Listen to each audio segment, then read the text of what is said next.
All right, so today we're diving into a really fascinating story. It's about a guy who is absolutely convinced he's all alone in the world. And then he meets someone who is his perfect, and I mean impossible, reflection.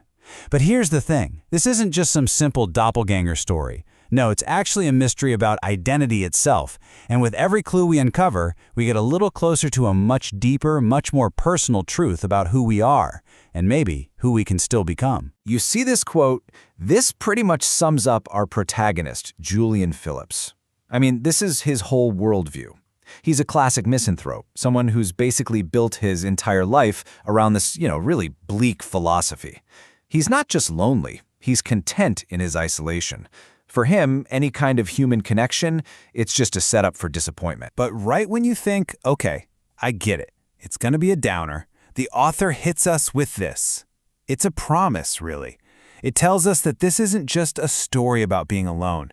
It's about what might be waiting for us on the other side. So, the story really kicks off when Julian flees this absolutely terrible dinner party. You know the type, right? Just awful small talk.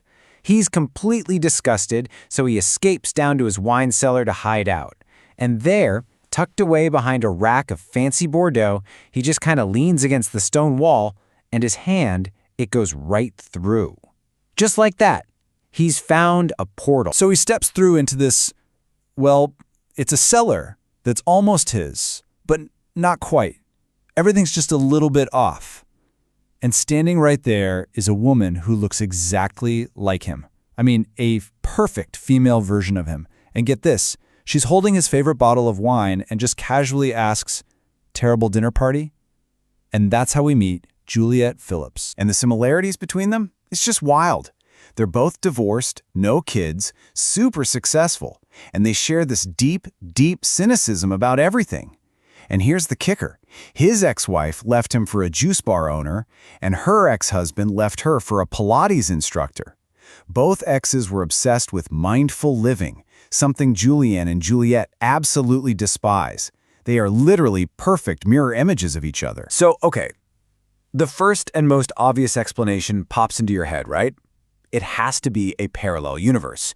Julian's just stumbled into another dimension where a female version of him is living out pretty much the exact same life.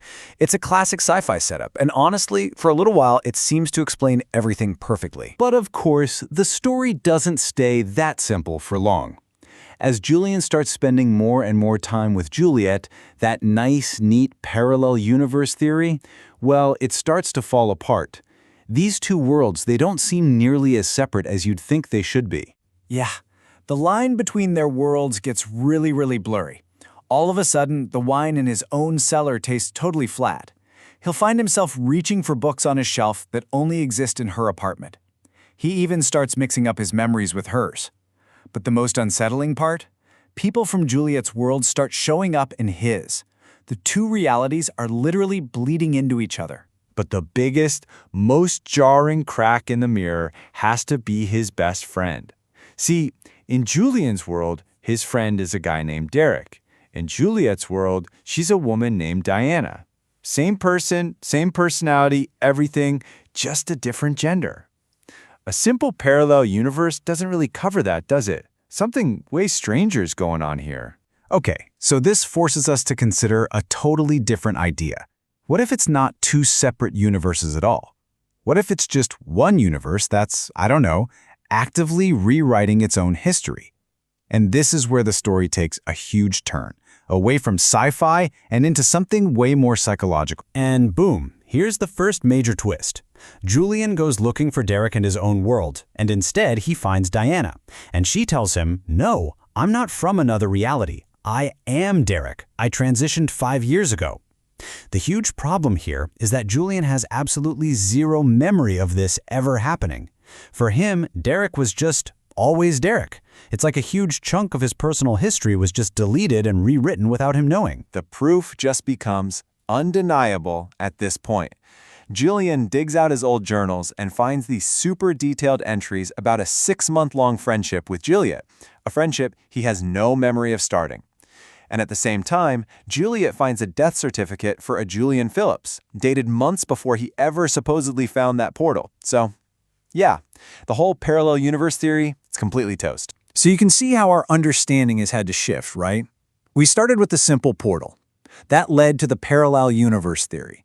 Then the evidence, like the worlds bleeding together, forced us to consider something crazier, a reality revision. Each theory gets us a little bit closer, but nothing quite fits. New problems keep popping up. So what is really going on? Okay, let's look at the theories head-to-head. The parallel universe theory, well, it has a problem because the worlds are bleeding into each other. The reality revision theory explains the changing history, like with Diana, but it has its own massive hole. Where did Juliet even come from? The real answer, it turns out, isn't supernatural at all.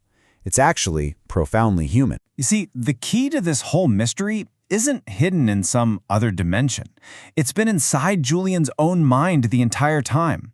All of the weird, fantastical stuff we've seen, it's all been pointing to the most grounded, most human explanation you could imagine. And here is the final piece that makes everything else make sense.